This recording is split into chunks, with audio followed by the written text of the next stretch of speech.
Hi, I'm Andrei Mincov, the founder of Trademark Factory, and in this video I'm going to share my thoughts about yet another trademarking screw-up. This time around, it's Pinkerton trying to nail Rockstar for trademark infringement.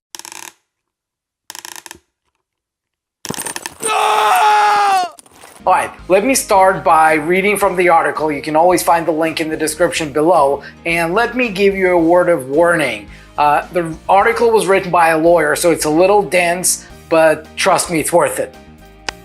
165-year-old brand alleges trademark infringement against best-selling video game. In under 3 months, Red Dead Redemption 2 became the highest-selling video game of 2018. Set in the 1800s in the Wild West, Red Dead 2 is as much a film with a main storyline that unfolds over more than 60 hours as it is an interactive action-adventure game with over 100 missions for the player to navigate. It was released to universal acclaim and received several perfect scores from leading critics, due in large part to the game developers' creation of an immersive and complex environment with a relentless commitment to historical accuracy and detail.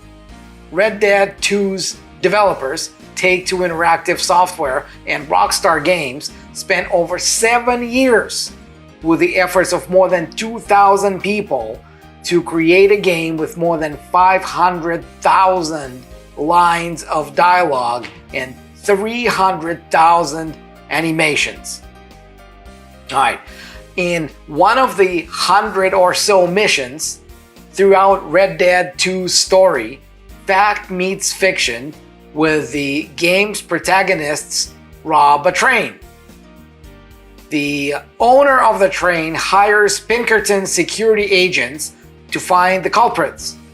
In a cinematic cutscene, 2 men introduce themselves to the main character as agents of the Pinkerton Detective Agency, seconded to the United States government, and tell him he's wanted man with a bounty on his head.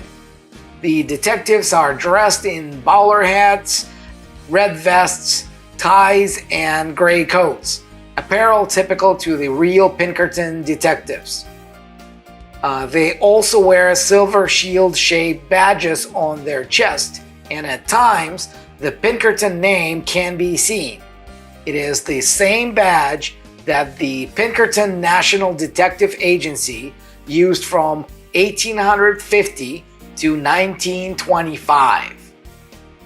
The Pinkerton detectives make appearances in 10 of the 100 or so missions. Rockstar Games and Take-Two Interactive did not ask for Pinkerton's permission to use its name or badge, but did they have to?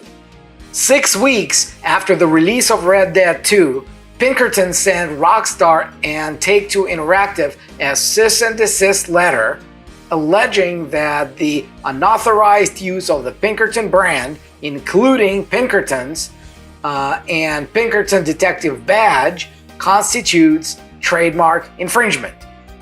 In response, Take-Two Interactive and Rockstar Games filed a declaratory judgment action in the U.S. District Court of the Southern District of New York, seeking a declaration that it's not liable for trademark infringement based on 3 theories. Now, before we get to that, let me just make one thing clear. When you get a cease and desist letter, when somebody threatens to go after you because they allege that you've infringed their intellectual property, in the US, you can go to court yourself and ask for what's called a declaratory judgment that would recognize that you don't infringe.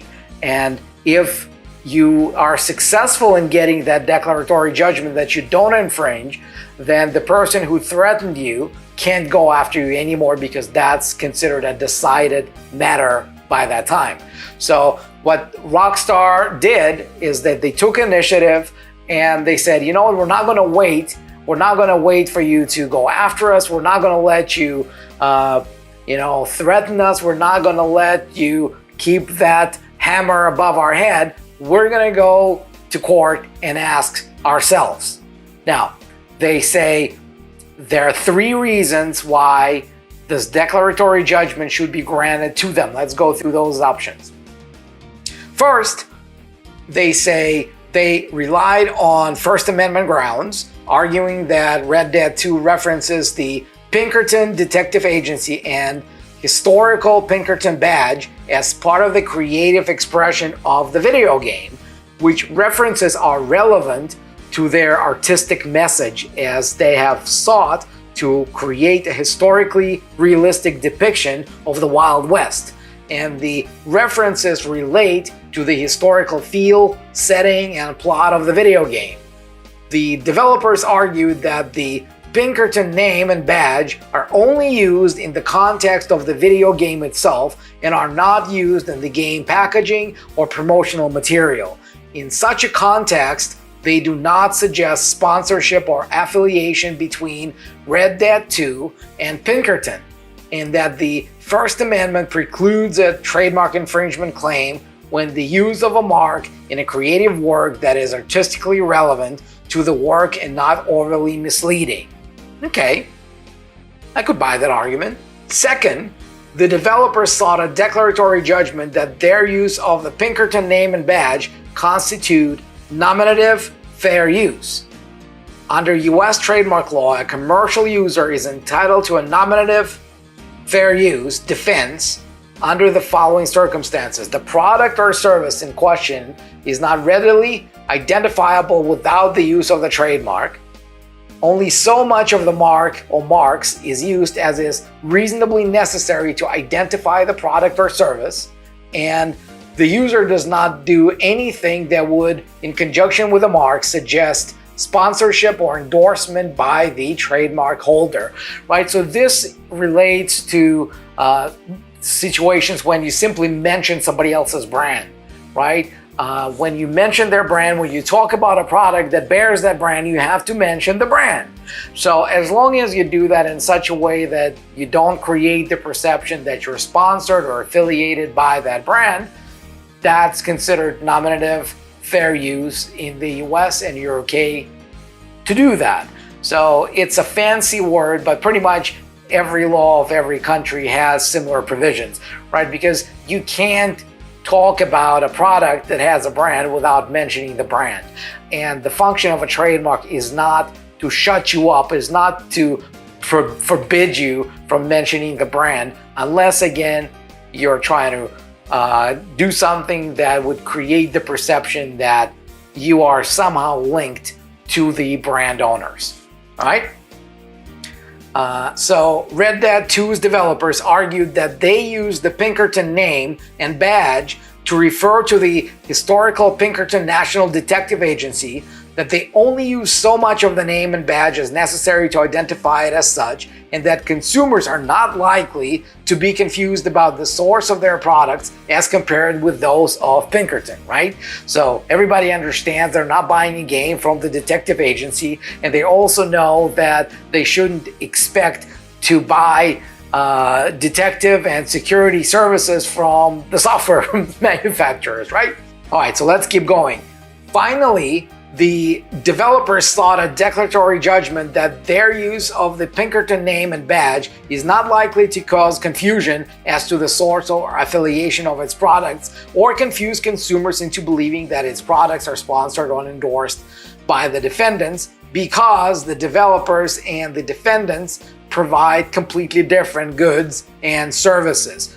Video games versus corporate risk management and security. So again, there is no use of a trademark if you're using a certain name or logo or a phrase for something that the original trademark does not cover. It's not considered trademark use, right? So remember, I always say that trademarks don't give you a monopoly, an absolute monopoly over the name, logo, or tagline.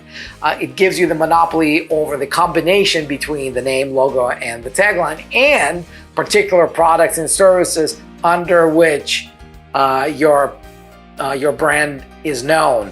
So what the software developers are doing here, they're saying, look, even if this was not nominative fair use, if this was not covered by First Amendment, we're not using your trademark because we don't offer the services that your trademark covers. Okay, all right.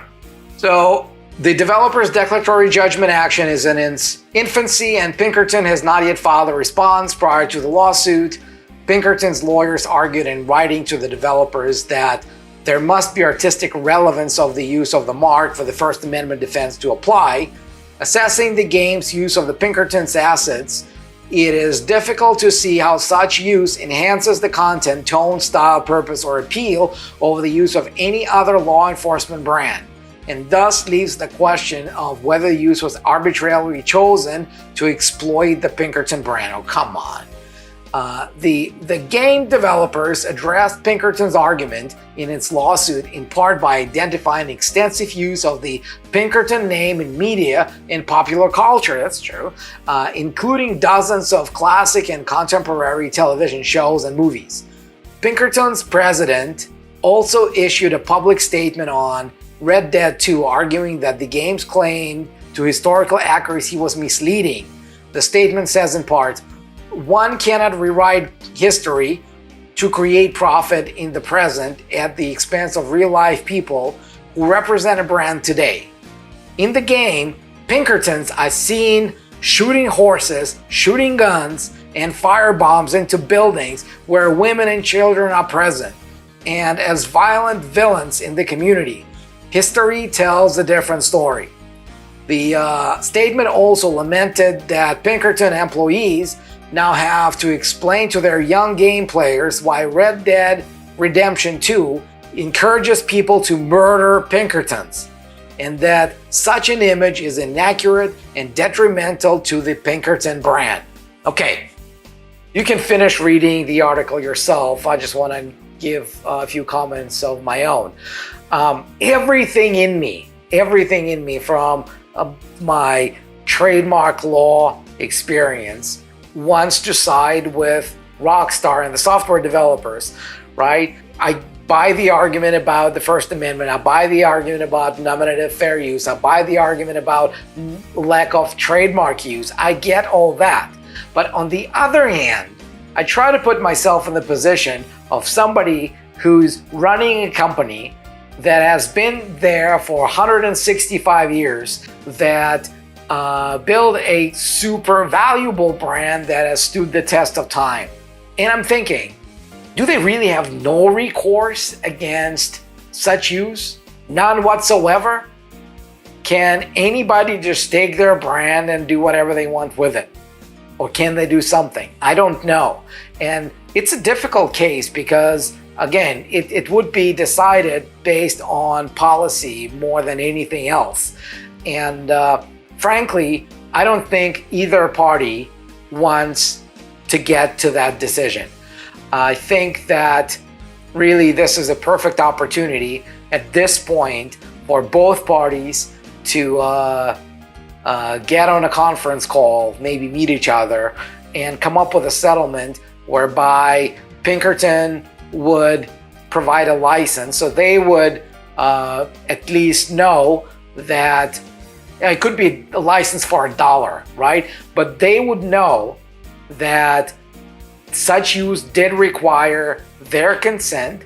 They would know that Rockstar can freely use the brand from now on, and they would never have to find out whether or not such a requirement really existed.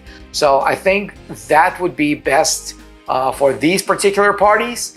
But if it actually goes to trial and it actually gets to a finding of whether there will be a declaratory judgment or not, then it would be a great lesson for the rest of us, because we'd know more clearly what you can and cannot do with famous brands that you include in movies and games.